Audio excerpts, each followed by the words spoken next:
यीशु मसीह की जय।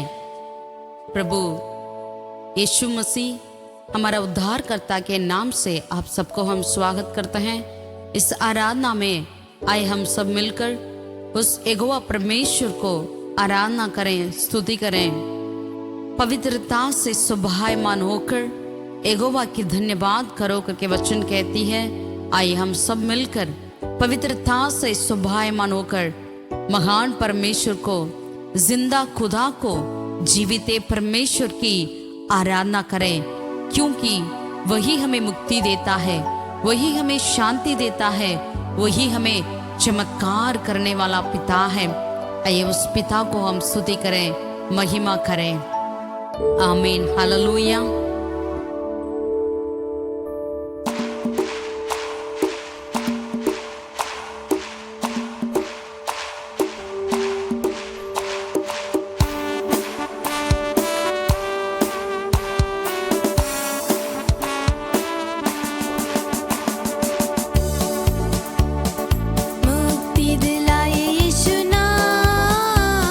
शांति दिलाए यीशु नाम, बोलो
में उद्धार हमको हल्लेलुया, प्रभु यीशु नाम में आनंद जीवन हल्लेलुया, प्रभु यीशु नाम में आनंद जीवन हल्लेलुया, राजाओं का राजा यीशु हल्लेलुया, राजाओं का राजा यीशु हल्लेलुया, प्रभु का प्रभु यीशु हल्लेलुया, प्रभु का प्रभु यीशु हल्लेलुया, यीशु नाम में उद्धार हमको हल्लेलुया, प्रभु यीशु नाम में आनंद जीवन हल्लेलुया, प्रभु यीशु नाम में आनंद जीवन हल्लेलुया, यीशु नाम में उद्धार हमको हल्लेलुया, प्रभु यीशु नाम में आनंद जीवन हल्लेलुया, प्रभु यीशु नाम में आनंद जीवन हल्लेलुया।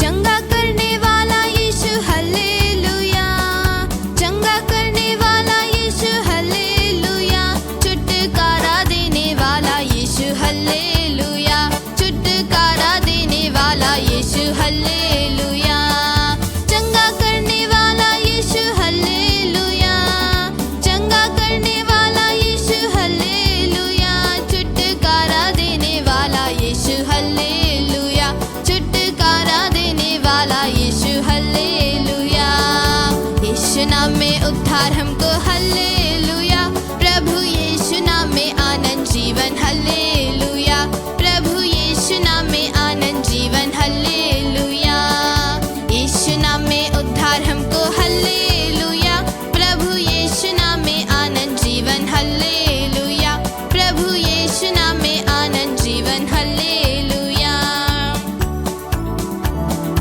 अद्भुत करने वाला यीशु हल्लेलुया, अद्भुत करने वाला यीशु हल्लेलुया, शांति देने वाला यीशु हल्लेलुया, शांति देने वाला यीशु हल्लेलुया, अद्भुत करने वाला यीशु हल्लेलुया, अद्भुत करने वाला यीशु हल्लेलुया, शांति देने वाला यीशु हल्लेलुया, शांति देने वाला यीशु हल्लेलुया, यीशु नाम में उद्धार हमको हल्लेलुया, प्रभु यीशु नाम में आनंद जीवन हल्लेलुया, प्रभु यीशु नाम में आनंद जीवन हल्लेलुया, यीशु नाम में उद्धार हमको हल्लेलुया, प्रभु यीशु नाम में आनंद जीवन हल्लेलुया, प्रभु यीशु नाम में आनंद जीवन हल्लेलुया।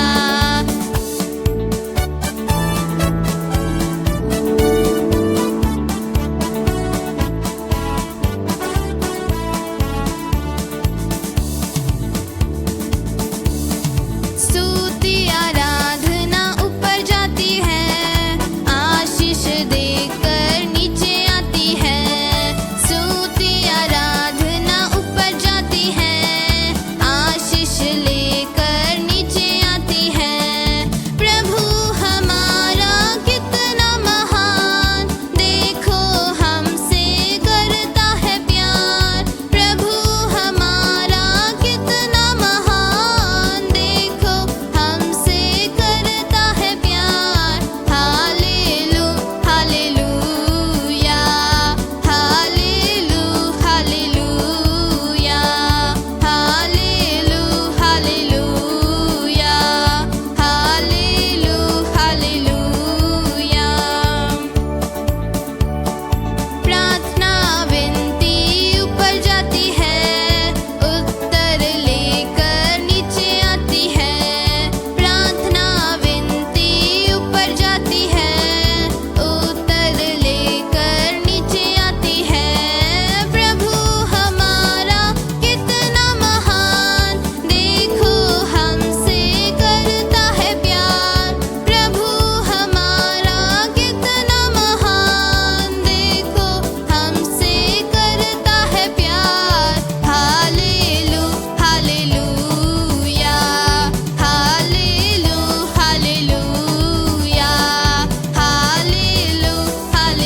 दी जिंदगी, तू है जिंदा शाफिया, तूने ये है किया, क्यों ना बोलूं फिर मैं तेरी जय जयकार, क्यों ना बोलूं फिर मैं तेरी जय जयकार, जय जयकार, जय जयकार, तूने मेरे लिए क्या कुछ ना किया, जय जयकार, जय जयकार, तूने मेरे लिए सब कुछ कर दिया, जय जयकार, जय जयकार, तूने मेरे लिए क्या कुछ ना किया, जय जयकार, जय जयकार, तूने मेरे लिए सब कुछ कर दिया, तूने मेरे लिए सब कुछ कर दिया, तूने मेरे लिए सब कुछ कर दिया।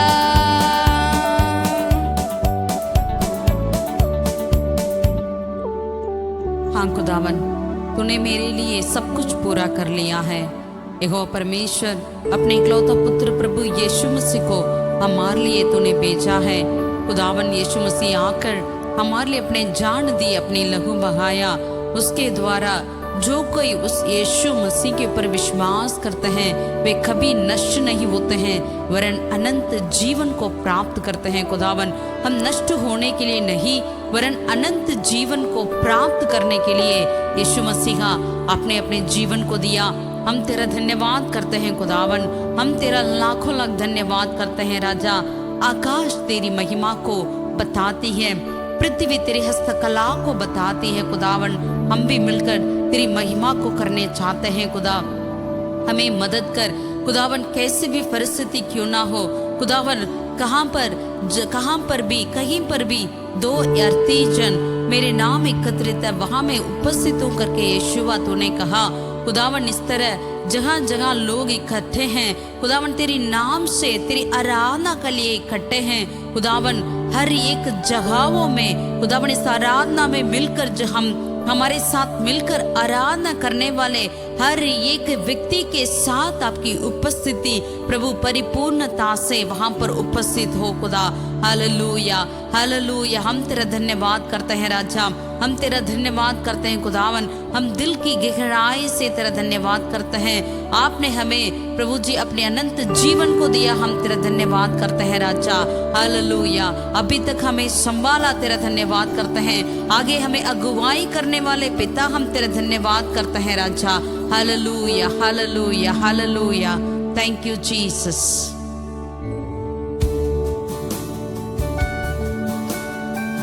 क्या दे सकते हैं हम, क्या ला सकते हैं, बस कहते रहेंगे शुक्रिया शुक्रिया तेरा।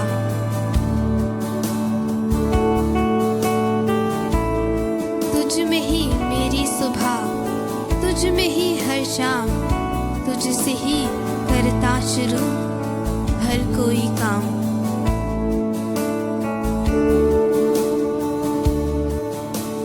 क्या दे सकता हूँ, क्या ला सकता हूँ, कहता तुझे बस शुक्रिया। क्या दे सकता हूँ, क्या ला सकता हूँ, कहता तुझे बस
मुझ तेरे नाम।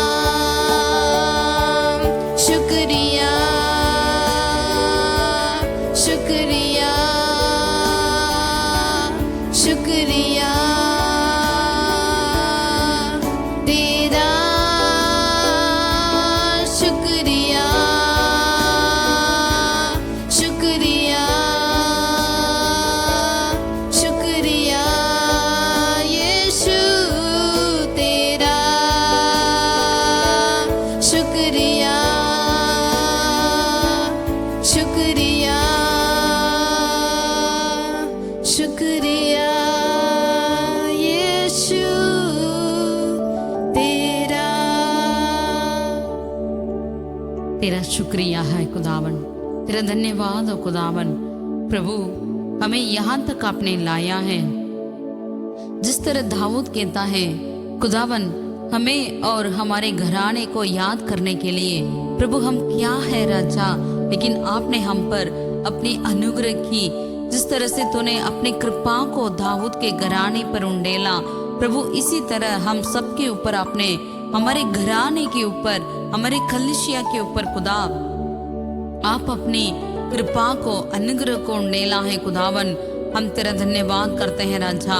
प्रभु आप हमें दोबारा प्रभु स्थिर करने वाले खुदा है।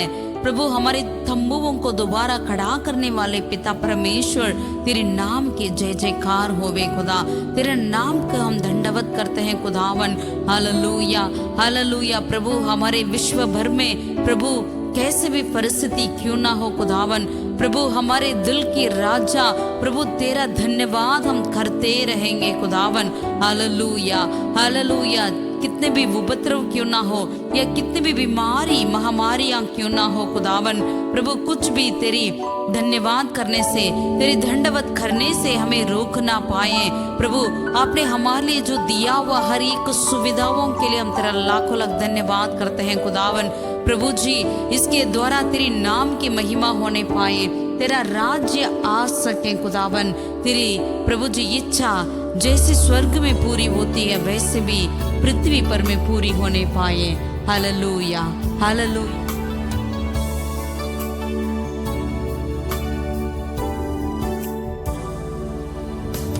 महिमा हो तेरी, हालेलुया। महिमा हो तेरी, हालेलुया। महिमा हो तेरी, हालेलुया। महिमा हो तेरी। ऊंचा सबसे ऊंचा रहे तेरा नाम।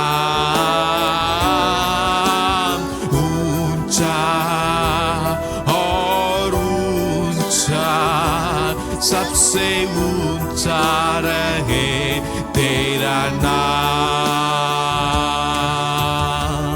आत्मा और सच्चाइयों से आराधना करेंगे। आत्मा और सच्चाइयों से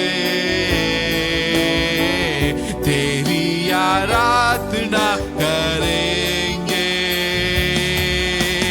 यीशु तू ही है, तू ही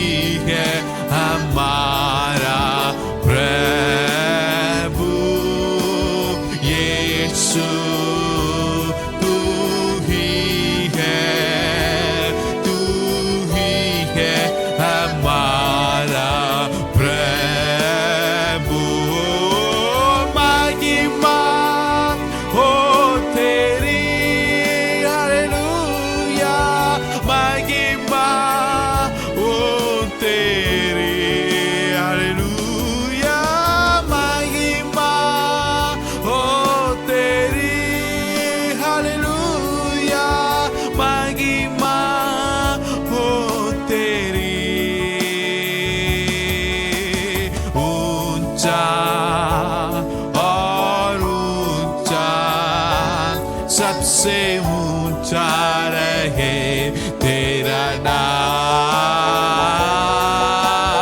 ऊंचा और ऊंचा, सबसे ऊंचा रहे तेरा नाम। यीशु तू ही है हमारा प्रभु। यीशु तू ही है हमारा प्रभु। धन्यवाद के साथ स्तुति गाऊंगा है यीशु मेरे खुदा,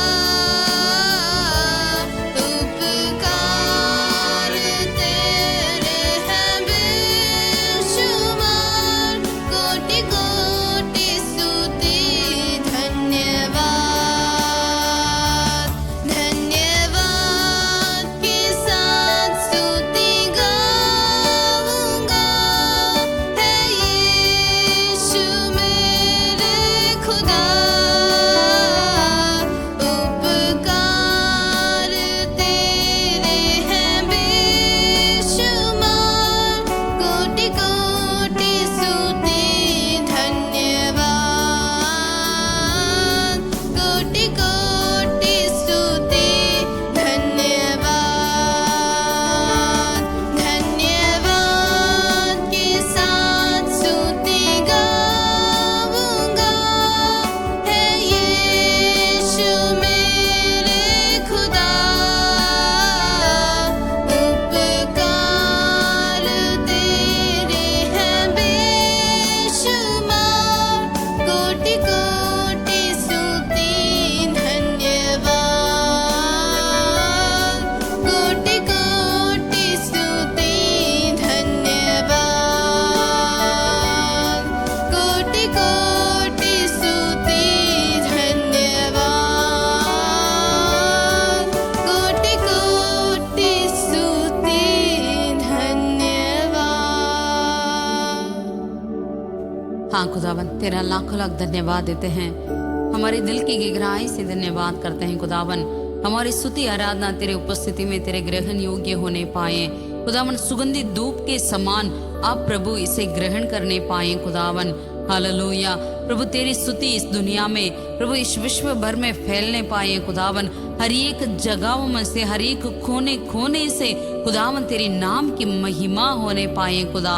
हालेलुया हालेलुया प्रभु, जल्द आने वाले पिता परमेश्वर, जल्द आने वाले यीशु मसीह का हमें अपने संग ले जाने वाले खुदावन, हम तेरे नाम की स्तुति करते हैं राजा। प्रभु सच्चे दिल से हम तेरे नाम की स्तुति करते हैं। जिस तरह यीशु मसीह आपने उस सामरी स्त्री से कहा, ऐसा दिन आने वाला है हर जगहों में से लोग परमेश्वर का आराधना करेंगे करके खुदावन, इसी तरह अभी खुदावन हर एक जगहों में से खुदावन प्रभु तेरी स्तुतियां प्रभु तेरे पास आती रहती है खुदावन। ये सारी प्रभु हमारी प्रार्थना यही है कि ये सारी प्रार्थना ग्रहण योग्य हो, तेरी उपस्थिति में ग्रहण योग्य हो खुदावन, तेरी नाम की महिमा को ला सके खुदावन। हालेलुया, ये कोरोना के बीचों में खुदावन लोग प्रभु तेरी आराधना महिमा करने पाए, प्रभु तेरी नाम को महिमा दे सके खुदावन। हालेलुया, जितने लोग हैं खुदावन, हर एक व्यक्ति इस कोरोना से इन्फेक्टेड हो या प्रभु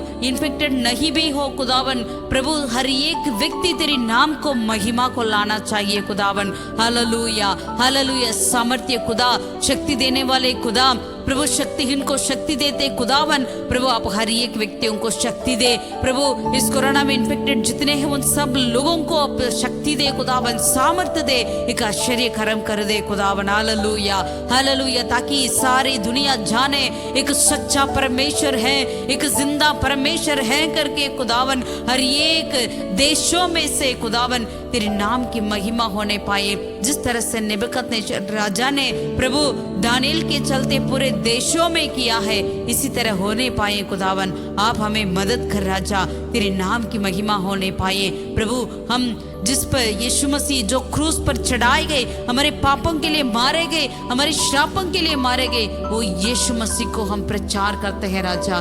तेरे नाम की महिमा होने पाए, तेरे नाम की महिमा होने पाए। आप महिमा को ग्रहण कर, सारे आदर महिमा जलाल तुझे देते हैं। प्रभु यीशु मसीह हमारे उद्धारकर्ता के नाम से प्रार्थना करते हैं। दया से सुन और स्वर्ग राज्य में ग्रहण कर हमारे प्यारे पिता। आमीन आमीन। हालेलुया। God bless you.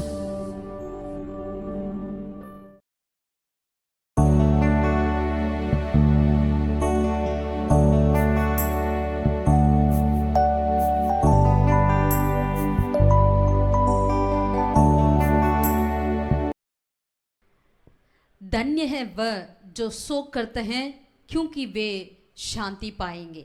आमीन हालेलुया। दोबारा कहना चाहती हूँ, धन्य है वह जो शोक करते हैं, क्योंकि वे शांति पाएंगे। प्रभु यीशु मसीह शांति का राजकुमार आपको आशीषित करें, उस नाम से आपको हम स्वागत करते हैं, आशीषित करते हैं। हालेलुया। AD 64 में, मसीह के बाद पहला सेंचुरी में 64 में, आप सब जानते होंगे, राजा नीरो के समय पर उस रोम में एक बहुत बड़ा आग लगी। रोम सिटी में एक बहुत बड़ा आग लगी। वो 3 दिन तक चलता रहा। 3 दिन तक वो आग चलती रही और सारे रोम को उन्होंने डिस्ट्रॉय कर लिया। मंदिर क्यों ना हो या घर क्यों ना हो, महल क्यों ना हो, सबको उन्होंने डिस्ट्रॉय कर दिया। सारे नागरिक ने, उनको पता चला कि ये जरूर नीरो का ही कार्य है, राजा एम्परर नीरो ने इसे किया होगा, क्योंकि वो अवसर चाहते थे कि ये सारे पुराने घर को या सारी बातों को मिटा के बहुत ही अच्छा बड़ा बड़ा एक बहुत ही मैजेस्टिक इमारत बनना है, बिल्डिंग बनाना है करके वो सोच ही रहा था। इसलिए सारे नागरिक ने समझ लिया जरूर एम्परर नीरो ने किया होगा करके। लेकिन लोगों से बचने के लिए एम्परर नीरो ने क्या कर दिया, इस बड़ी बात की इस कार्य को मसीह लोगों के ऊपर डाल दिया। मसीह लोगों ने इस कार्य को किया करके, आग को जलाया करके उन्होंने क्या कर दिया, उस ब्लेम को उनके ऊपर कर दिया मसीह लोगों के। इसके चलते एक बड़ी उपद्रव, मसीह लोगों के विरोध में बड़ी उपद्रव शुरू होने लगा। इस उपद्रव कैसा उपद्रव था, ये लोग क्या करते थे, रोम के जो राजा के लोग नीरो ने क्या कर दिया, सारे मसीह लोगों को वहाँ पर बड़े बड़े एम्फी थिएटर थे जहाँ पर जो जानवरों को खेल में देते थे और उन्हें ये लोग देखते थे, वैसी जगह पर अभी मसीह लोगों को जानवरों के बीच में इन लोग ने डाल दिया और जानवर ने इनके पीछा करते, वो सिंह क्यों ना हो या टाइगर, जो भी लायन, ऐसे बड़े बड़े जानवरों के बीच में मसीह लोगों को डाल दिया है और वे जानवर इन्हों पीछा करते थे, दौड़ा करते थे और ऐसे इतना एक बड़ी क्या बोलेंगे, बहुत ही एक दुख की उपद्रव, शोक की उपद्रव वहां पर रोम में शुरू हो गया। इतना ही नहीं, मसीह लोगों को जिंदा जलाने लगा और मसीह लोगों को कितना ये उपद्रव कर सकते हैं, ऐसा ऐसा उपद्रव किया। उन लोगों की चमड़े को, मसीह लोगों की चमड़े को जिंदा उन्होंने निकाला और ऐसे कितने बड़े बड़े उपद्रव मसीह लोगों के विरोध में ये एम्परर नीरो ने किया करता था। ऐसे करते करते उन्होंने क्या किया, उनका अपना एक महल था, अपना एक कोलोसियम था रोम में, ग्रीन हिल जगह पर, वो अपना उनका गार्डन था, एक वाटिका था पैलेस का। तो वहाँ पर इन्होंने एक पार्टी किया। उस पार्टी के लिए, रात में पार्टी के लिए तीवटी क्या बनाया उन्होंने पता है, मसीह लोगों के एक एक खंबा में उन्होंने उसके ऊपर तार डालकर उनके खंबा में बांध लिया और उन्हें टार्च कर लिया। उसी रोशनी में इन्होंने अपना पार्टी मनाया। ऐसे एक बहुत ही बड़ी उपद्रव रोम के अंदर चल रही थी। हो रही थी, सारे रोमियों ने उसे मगन उठा रहे थे। ऐसे इतना तेज में ये सारी बातें रोम से बाहर रहने वाले सारे कलीसियाओं के बीच में ये वायरल हो रही थी। आजकल जो वायरल न्यूज़ होती है, वायरल वीडियोस होती है, इसी तरह एक वायरल न्यूज़ वहाँ पर फैल रही थी। जिस तरीका से रोम के अंदर आग जल रही थी, उसी तरीका से वहाँ पर ये खबर रोम के बाहर वो चल रही थी, जा रही थी, फैल रही थी। ऐसे समय पर परमेश्वर यीशु मसीह का एक चेला, मुख्य चेला जिनका नाम है पतरस, उन्होंने एक पत्र लिखा। जिस तरीका से एक आग के समान ये खबर फैल रही थी, मसीह के विरोध में इतना उपद्रव हो रहा है करके, उतना तेजी से इनका पत्र भी फैल रही थी, जल रही थी सारे लोगों के बीचों में। आमीन। वो क्या बात है, उन्होंने क्या ऐसा पत्र लिखा था? आइए पढ़ेंगे पहला पत्री, पतरस की पहला पत्री। यहाँ पर हम पढ़ सकते हैं, पहला दूसरा वचन को हम पढ़ेंगे, पतरस की पहला पत्री और उसका पहला और दूसरा वचन को। पतरस की ओर से जो यीशु मसीह का प्रेरित है, उन परदेशियों के नाम जो पुंदुस, गलातिया, कप्पदोकिया, आसिया और पियोनिया में तीतर पीतर होकर रहते हैं और परमेश्वर पिता के भविष्य ज्ञान के अनुसार आत्मा के पवित्र करने के द्वारा आज्ञा मानने और यीशु मसीह के लहू के छिड़के जाने के लिए चुने गए हैं। तुम्हें अनुग्रह और शांति बहुत से मिलती रहे। Hallelujah, hallelujah. जिस तरीका से आज जो कोरोना कोविड-19 फैली हुई है पूरे विश्व भर में, उस तरीका से उस समय में AD 64 में ऐसा फैली हुई थी मसीह लोगों के विरोध में उपद्रव। तो ऐसे उपद्रव के बीच में लोग सारे तीतर पीतर हो गए। उन लोगों के लिए अभी पतरस ने एक पत्री लिखते हैं। उन पत्री का मुख्य बात क्या है, आइए उसे पढ़कर आगे हम पढ़ेंगे। आइए उसी पतरस का पहला पत्री, उसका तीसरा अध्याय का 14 से लेकर हम पढ़ेंगे। पहला पतरस का पहला पत्री, उसका तीसरा अध्याय 14-15 आयत को हम पढ़ेंगे। यदि तुम धर्म के कारण दुख भी उठाओ तो धन्य हो, पर लोगों के डराने से मत डरो और ना घबराओ। प्यारों, आज हमारे लिए एक बहुत ही मुख्य है ये जो बात, ये जो पतरस का हमारे लिए बहुत ही मुख्य बात है। यहाँ पर पतरस ने ये नहीं कहा कि तुम लोग इस उपद्रव से बचो या इस उपद्रव से बाहर आओ करके उन्होंने पत्री नहीं लिखा, लेकिन उन्होंने ये कहा कि तुम लोग इस उपद्रव को सगो करके। द फर्स्ट सरप्राइज, इस पत्री का पहला सरप्राइज क्या है? Peter does not tell the believers how to escape persecution, but rather how to endure it. Godly fashion in a hostile world. पतरस ने ये कहा तुम लोग इस उपद्रव से कैसे बचना है करके उन्होंने नहीं लिखा ये पत्री को, वरन इस उपद्रव को आप कैसे एंड्योर मतलब सहन सकते हो करके उन्होंने ये पत्री को लिखा है। हालेलुया। ये उपद्रव ही इस पत्री का मुख्य बात है।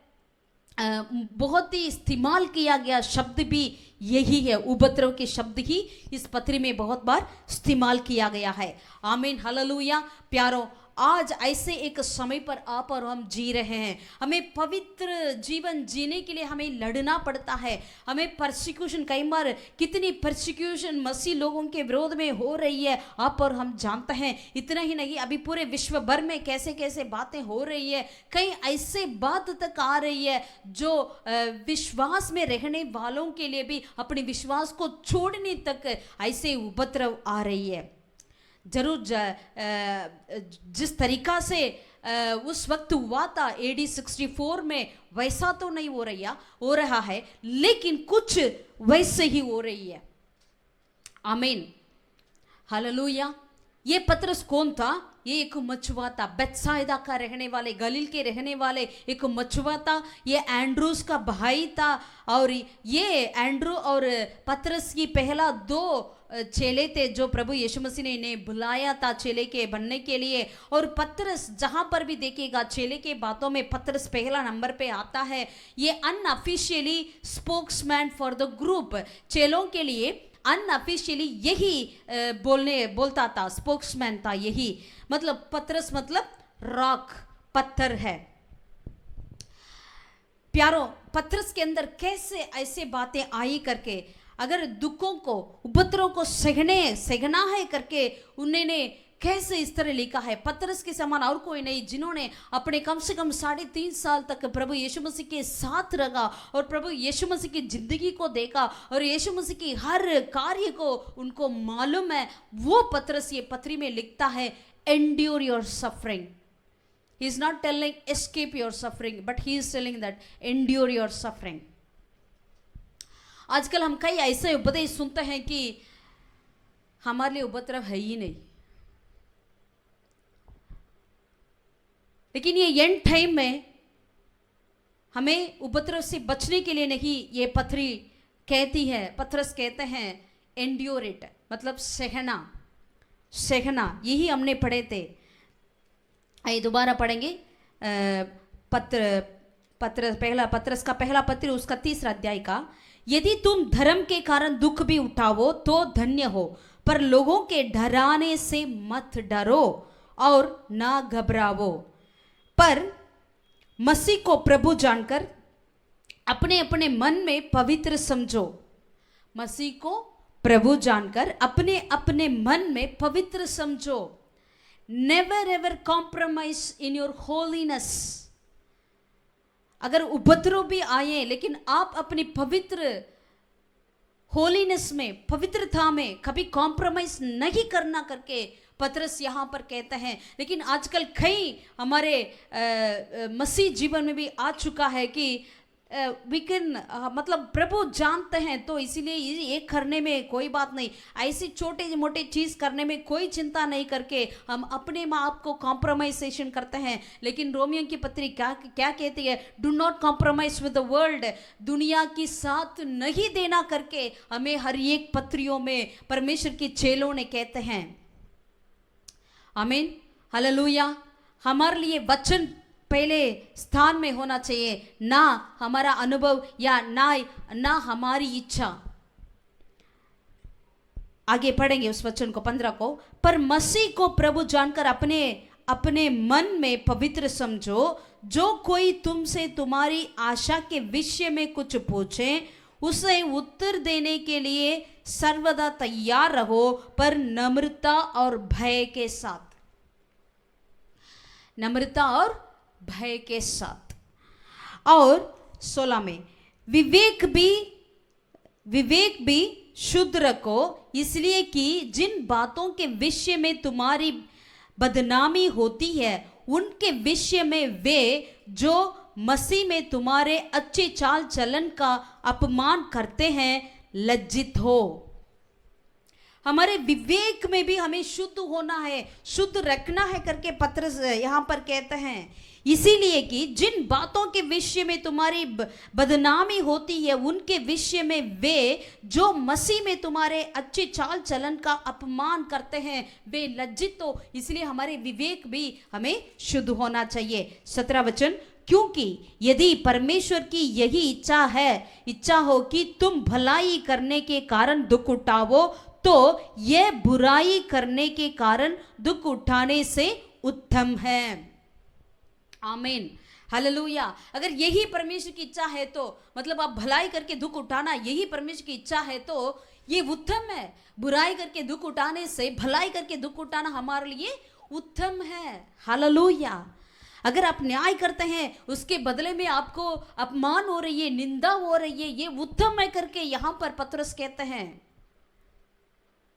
आप औरों के प्रति भलाई सोचते हैं लेकिन उन्होंने आपके ऊपर गलती आप बातें बोलते हैं तो ये उत्तम है करके यहाँ पर पतरस कहते हैं। 18 में, इसलिए कि मसीह ने भी अर्थात अधर्मियों के लिए धर्मी ने पापों के कारण एक बार दुख उठाया ताकि हमें परमेश्वर के पास पहुंचाएं। वह शरीर के भाव से तो हाथ किया गया पर आत्मा के भाव से जिलाया गया। Hallelujah, hallelujah. कितना उत्साहित का वचन यहाँ पर पतरस कहते हैं। मसीह को जिन्होंने बहुत ही अच्छी तरह समझा जाना, वो चेला हमारे लिए लिखते हैं। अच्छी बात है, क्योंकि शारीरिक तौर से ये तो कुछ ऐसा लगता है, लेकिन आत्मिक तौर से ये हमारे लिए क्या है, आत्मिक भाव में ये जिलाया गया है परमेश्वर यीशु मसीह। इसी तरह आप और हम, अगर शारीरिक तौर से हमें लोग अपमान करें, निंदा करें, लेकिन आत्मिक तौर में आप और हम जिलाए गए हैं मसीह के साथ। Hallelujah, hallelujah. परमेश्वर के नाम की महिमा हो। आमीन। कैसे इस तरीका से ये पतरस कह सकता है? There is a beautiful movement in the life of Peter when he was with Jesus. यीशु मसीह के साथ रहते थे उस वक्त एक बहुत ही अच्छा संभव पतरस के साथ हुआ था। कहां पर लिखा है? यूहन्ना 21वें अध्याय में ये बात लिखी गई है। जब पतरस यीशु मसीह को पकड़ लिया था, उसी रात में गेत्सेमनी वाटिका में से पकड़कर लेकर गया, तो यहाँ पर पतरस ने क्या किया? महायाजक की उस महल के अंदर जहाँ पर वो ठंड के बचने के लिए लोग वहाँ पर इकट्ठे थे आग के सामने, तो वो वहाँ पर पतरस खड़ा हुआ। वहाँ पर 3 बार उनसे पूछा गया, तू भी इस गलीली इस मनुष्य के साथ था करके। 3 बार पतरस ने यीशु मसीह को इनकार किया। वहां पर जहां कोयला सारे जलाए गए उस ठंड से बचने के लिए, वहां पर उसी जगह पर पतरस ने यीशु मसीह को 3 बार इनकार किया। ये आग, जो कोयले के आग के बारे में बस 2 ही जगह पर नया नियम में लिखा है। एक बार ये है जहां पर पतरस ने यीशु मसीह को इनकार किया, और दूसरी एक वो जगह है, आइए पढ़ेंगे यूहन्ना रचित सुसमाचार उसकी 21वें अध्याय, यूहन्ना 21 उसकी 9 पद को हम पढ़ेंगे। यहां पर क्या हो रहा था? जिस दिन यीशु मसीह जी उठने के बाद, यीशु मसीह की पुनरुत्थान के बाद, जब यीशु मसीह अपने चेलों को अपने आप को दर्शन दिखा रहे थे, तो उसके बीच में पहले से लेकर पढ़ेंगे। इन बातों के बाद यीशु ने अपने आप को तिबरियास झील के किनारे चेलों पर प्रकट किया, और इस रीति से प्रकट किया।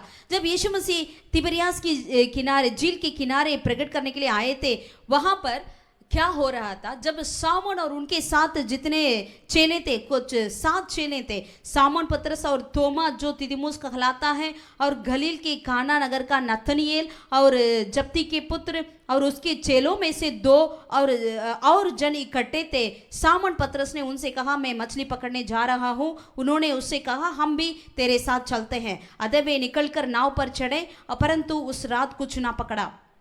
यीशु मसीह के पुनरुत्थान के बाद ये लोग क्या करते थे? हम बैठे बैठे क्या करें करके क्या सोचा पता नहीं, लेकिन पतरस कहने लगा और चेलों से, उनके साथ जितने थे उनसे कहने लगा, मैं तो मछली पकड़ने जा रहा हूं।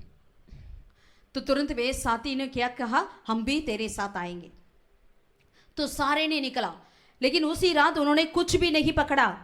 तो भी चेलों ने नहीं बोर होते ही, वचन 4 में, बोर होते ही यीशु किनारा पर आ खड़ा हुआ, तो भी चेलों ने नहीं पहचाना कि यह यीशु है।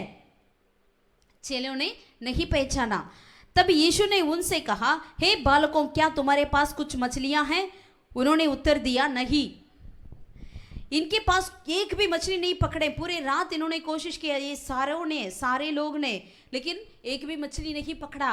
तब यीशु मसीह किनारे से पूछ रहे हैं बोर को, क्या तुम्हारे पास मछलियां हैं?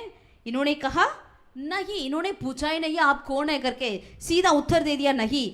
6 वचन में उसने उनसे कहा, नाव की दाहिनी ओर जाल डालो तो पाओगे। अतः उन्होंने जाल डाला, और अब मछलियां की बहुतायत के कारण उसे खींच ना सकें। आमीन, हालेलुया। यीशु मसीह तब भी कह रहे थे, कहां पर जाल डालो? अपने दाएं और जाल डाला, तो तुरंत उनको बहुत सारे मछली मिला। 7वें वचन में, तब उस चेले ने जिससे यीशु प्रेम रखता था पतरस से कहा, ये तो प्रभु है। सामोन पतरस ने ये सुनकर कि वह प्रभु है, कमर में अंगरखा कस लिया क्योंकि वह नंगा था और झील में खुद पड़ा। परंतु दूसरे चेले डोंगी पर मछलियां भरा हुआ जाल खींचते हुए आए क्योंकि वे किनारे से अधिक दूर नहीं पर कोई 200 हाथ पर थे। हालेलुया। जब यीशु मसीह ने इस बात को कहा, इनको बहुत सारा मछली मिली, ये तो इनका पहला अनुभव नहीं है, पहले भी एक बार ऐसा ही हुआ। यीशु मसीह कहते थे और धाएं और जाल डालो करके, तो उनको बहुत सारे मछली मिली। तो ये बात को सुनकर ये तुरंत ही युगन्ना ने पहचान लिया ये तो प्रभु है करके पतरस से कहा। तो इन्होंने फिर, और 9 वचन को पढ़ेंगे, जब वे किनारे पर उतरे तो उन्होंने कोयले की आग और उस पर मछली रखी हुई और रोटी देखी। आमीन, hallelujah. This is a beautiful moment. यहाँ पर बहुत ही एक अच्छा एक संभव है। यहाँ पर कोयले की आग है, कोयले की आग, उसके ऊपर मछली रखी हुई थी, वहां पर रोटी भी थी। दरअसल ध्यान दीजिए, उनके सारे चेले वहां पर बैठे हुए हैं और जब यहां पर बैठकर जब पतरस ने उस कोयले की आग को देख रहा था, इमीडिएटली उनके दिमाग में ये बात आया होगा कि कैसे उन्होंने यीशु मसीह को इनकार किया कुछ ही दिन पहले करके। जरूर ये बात उनके दिमाग में आया होगा और इन्होंने सोचा होगा ये तो प्रभु यीशु है, जी उठे हैं, जरूर अभी मुझसे पूछेंगे तूने ऐसा क्यों किया करके पूछेंगे करके, या क्या क्या उनकी दिमाग में चलती होगी। जैसे उन्होंने उस कोयले की आग को देखता होगा, तुरंत इसके दिमाग में क्या क्या बातें आती होगी, नहीं लिखा गया है।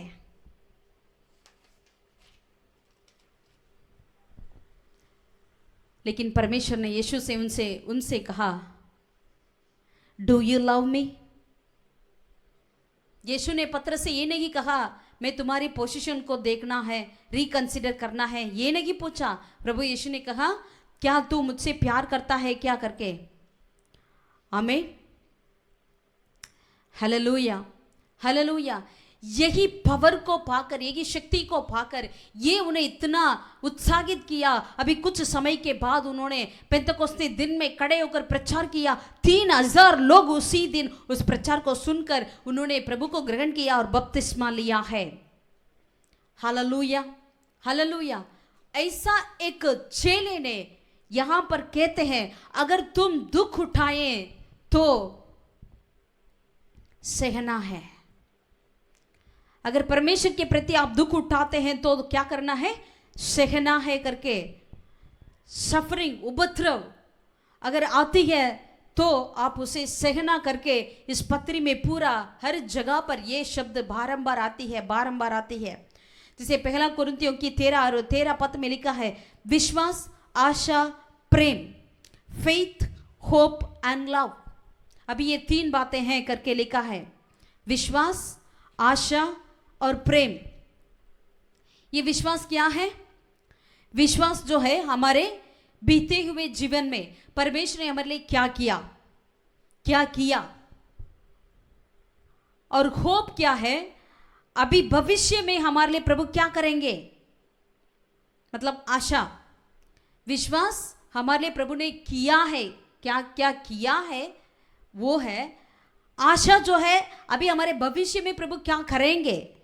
और प्रेम जो है अभी जो प्रभु आपके और मेरे जीवन में कर रहे हैं वही प्रेम है। Hallelujah, hallelujah.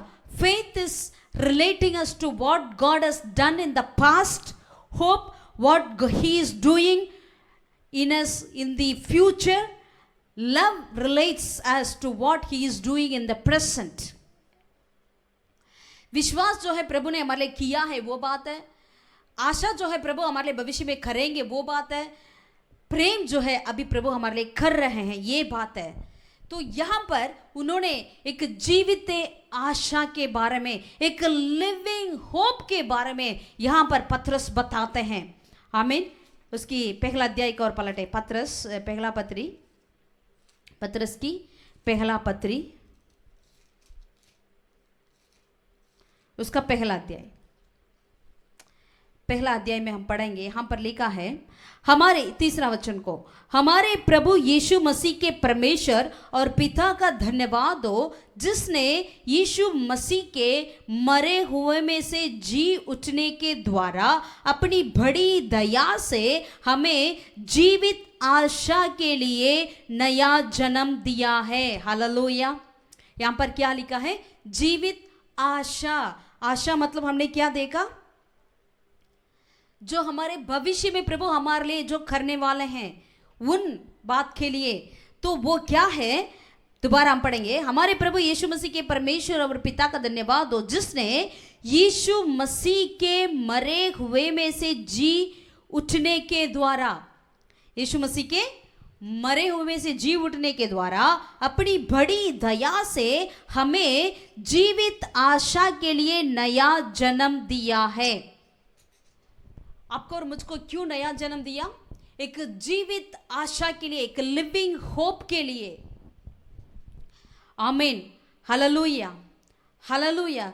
जैसे ऐसी तूफान आएगी, उपद्रव की तूफान हमारे पास आएगी, तो हमें इस आशा की ओर ऐसे पकड़ कर रहना चाहिए। आपको और मुझको हमें दृढ़ रहना चाहिए इसी आशा के अंदर, क्योंकि प्रभु यीशु मसीह आपके और मेरे लिए ऐसे एक जीवित आशा रखे हैं। उस आशा को हमें और आपको पकड़ के रहना चाहिए। अगर कैसे भी परिस्थिति क्यों ना हो, अभी हम ऐसे परिस्थिति में जी रहे हैं, अभी सारे कलीसिया में बंद है, अभी कोई कलीसिया में आराधना नहीं कर पा रहे हैं, सारे अपने अपने घरों में कर रहे हैं, हम मिलकर आराधना नहीं कर पा रहे हैं। एक तरफ से देखा जाए, it is a kind of persecutions coming upon the people of God.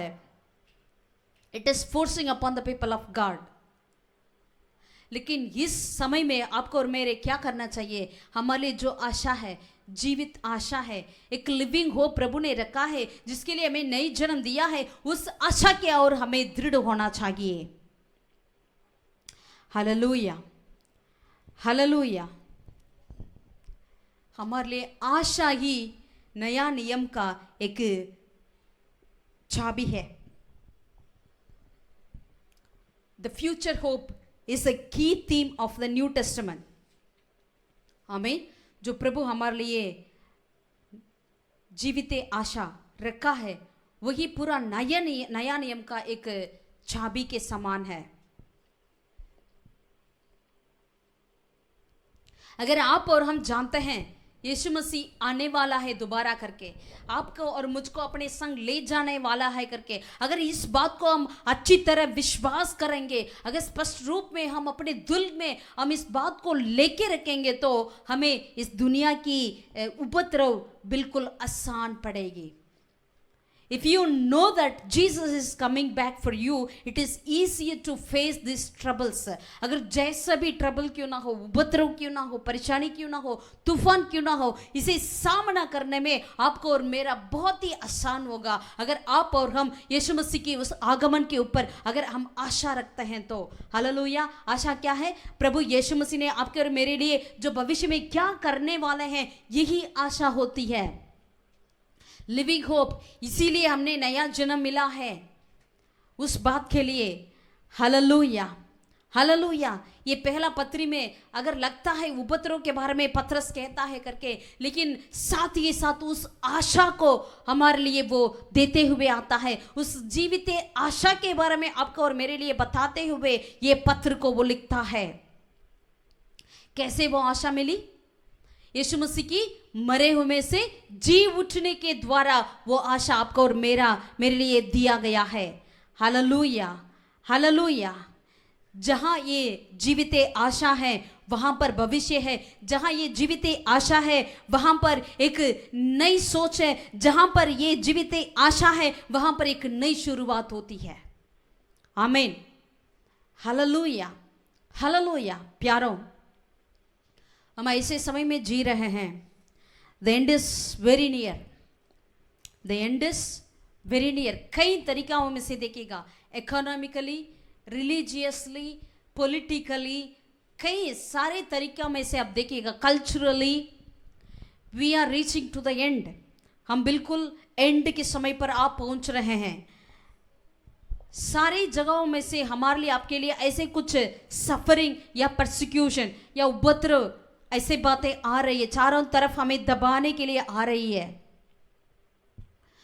अगर आपकी जितना जानते हैं नहीं पता है, लेकिन जैसे ID 2020 के बारे में आप जानते होंगे, बिल गेट्स ने उन बातों पर बहुत ही ज़्यादा तेज से उसकी काम कर रहे हैं, उसके बारे में काम कर रहे हैं,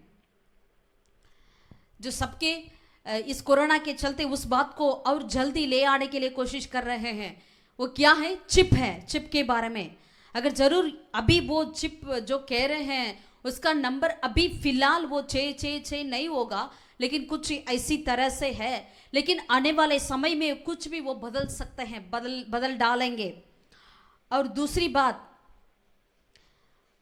यूरोपियन यूनियन के बारे में, यूरोपियन यूनियन को नई वर्ल्ड ऑर्डर को चलाने के लिए मौका दिया जा रहा है। जैसे बाइबल में लिखी हुई प्रकाशित वाक्य में यूरोपियन यूनियन अंतिम समय में उठेगा करके जैसे लिखा है, इसी तरह सारे कार्य शुरू हो गया है। आप और हम क्या करने वाले हैं? इसमें हम बच नहीं सकते हैं, लेकिन हमें पवित्रता से हमें रहना बहुत ही अवश्य है। परमेश्वर के वचन के प्रति, इस जीवित वचन के प्रति, इस एक जीवन की आशा के अनुसार हमें जीवन बिताना बहुत ही अवश्य है। दुनिया ये बातें हो रही है तो हमें भी उस दुनिया की पीछा करना करके ऐसे बातें हमें नहीं सोचना चाहिए, दुनिया की साथ देना करके हमें नहीं सोचना चाहिए, और दुनिया जैसे जा रही है हमें भी उसके वैसे ही जाना है करके हमें नहीं सोचना चाहिए। इसीलिए पत्रस ने इस पहली पत्री को लिखा है, जीवित आशा। हालेलुया। वही कोयले के आग में प्रभु ने पत्रस को दिला दिया, जहां पर उस गेनेसरेत के गलील के किनारे प्रभु यीशु कोयले के जलाते हुए उस आग में रोटी और मछली को रखकर वहां पर अपने चेलों के लिए इंतजार किया। अगर लगता है जो आग आपको भस्म करने के लिए आ रही है करके, लेकिन उसी आग के बीच में परमेश्वर आपके लिए और मेरे लिए एक जीवित आशा को रखे हैं। हालेलुया। आप और हम पवित्रता से जीने के लिए वो आग हमें प्रेरणा करती है। जो आग पेंतकोस्त के दिन में उतर कर आया था, एक फटे हुए ज़बान के समान, जो जलती हुई झाड़ियों से प्रभु को, मूसा को दर्शन दिखाया, वो आग आपको और मुझको इस अंधकार के समय में चमकने के लिए, आपको और मुझको इस अंधकार के समय पर आपको और मुझको इस जीवन की आशा दिलाने के लिए हमें प्रेरणा करती है। ये कहां से हमें मिली? जो यीशु मसीह मरे हुए में से जी उठा, उसमें से आपको और मुझको मिला है। जो नया जन्म हमने लिया है, उसमें से हमें मिलती है। Hallelujah, hallelujah. परमेश्वर के नाम की महिमा हो। इस उपद्रव के समय में हमें एस्केप नहीं करना चाहिए, वरन इसे सहने के लिए आपको और मुझको परमेश्वर से उस सामर्थ्य को पाने के लिए, हमें उस पवित्रता में स्थिर रखने के लिए, हमें परमेश्वर से उस सामर्थ्य को मांगने में आपको और मुझको ज्यादा समय बिताना चाहिए। जो आग शायद उसी जो एम्परर नीरो के समय पर जो बातें हुई थी, हमने देखा था, जो मसीह लोगों को जलाया गया करके, उसी बीच में, उसी उपद्रव में पतरस भी मर गया था। पतरस को भी मार डाले थे लोग, नीरो की, एम्परर नीरो ने। लेकिन वो आग मसीह लोगों को दबाने के लिए नहीं, वो दबा नहीं सकती है, लेकिन उसमें से और तेज से मसीह लोग उठकर बाहर आए थे। वो इतनी वायरल से पूरे दुनिया में मसीह के लोग फैल रहे थे। Hallelujah, hallelujah. परमेश्वर के नाम की महिमा हो। जो भी उपद्रव क्यों ना हो, जो आग क्यों ना हो, अगर वो आपको और मुझको दबाने के लिए नहीं, लेकिन उसमें से तेजी से और फैलने के लिए परमेश्वर आपके और मेरे अंदर ऐसे एक जीवित आशा को रखे हैं। इसलिए आप और हम मरेंगे नहीं, आप और हम ऐसे उस उपद्रव में हमें हिलेंगे नहीं या गिरेंगे नहीं, वरन तेजी से हम फैल जाएंगे।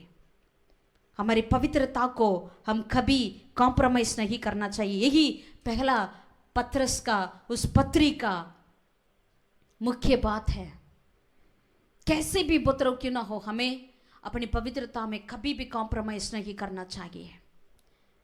इसी बातों को पत्रस बारंबार इस पत्री में कहते हैं। हालेलुया।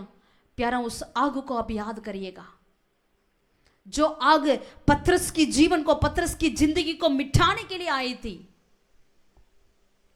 लेकिन यीशु मसीह की और की वो जीवन की आशा ने उसे और जला दिया, और उस टिमटिमाती हुई बत्ती को और जला दिया। पत्रस को इस दुनिया भर में प्रभु ने ऐसे इस्तेमाल किया।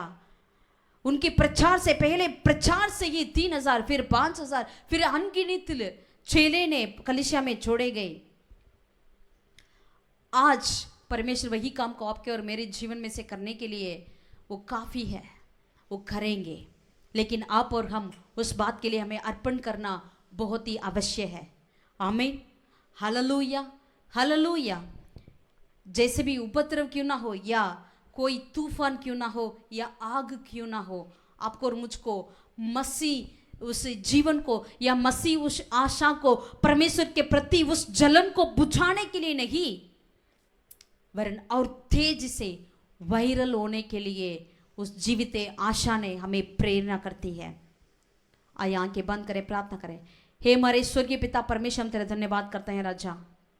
इस अंतिम समय में प्रभु हमें आपने खड़ा किया, हमारी प्रभु इस जेनरेशन को अपने रखा है। हम खुदा लाखों लाख धन्यवाद करते हैं राजा। कभी भी हम प्रभु अपनी पवित्रता में कॉम्प्रोमाइज ना करें प्रभु, इस उपद्रव से कैसे एस्केप करें करके ऐसी योजना ना करें, वरन जैसे हम परमेश्वर के वचन में पढ़ा है, इसमें अगर हम इसे सहने के लिए हमें सहनशीलता होने पाए, खुदावन हमें सहनशीलता दे, हमें सहने की ताकत दे, ताकि तेरी रोशनी को और फैलाने वाले हम बन जाएं, और तेरा रोशनी और फैल जाए खुदावन, और वायरल होने पाए खुदावन। हम तेरा धन्यवाद करते हैं, धन्यवाद करते हैं राजा। कभी भी हमारी पवित्रता में हम कॉम्प्रोमाइज ना होने पाए, हम खड़े रहें, वो जीवन की आशा हमें उत्साहित प्रेरणा दे पाए। आदर महिमा जलाल तुझे देते हैं प्रभु, यीशु के नाम से प्रार्थना करते हैं खुदा। आमीन, आमीन, आमीन। Hallelujah, hallelujah. प्यारों, आप उत्साहित हो जाइएगा। वो आग आपको भस्म करने के लिए नहीं है, वो उपद्रव आपको भस्म करने के लिए नहीं है, और तेजी से आप उस जीवित आशा को पकड़कर आप प्रकाशमान होने के लिए आती है।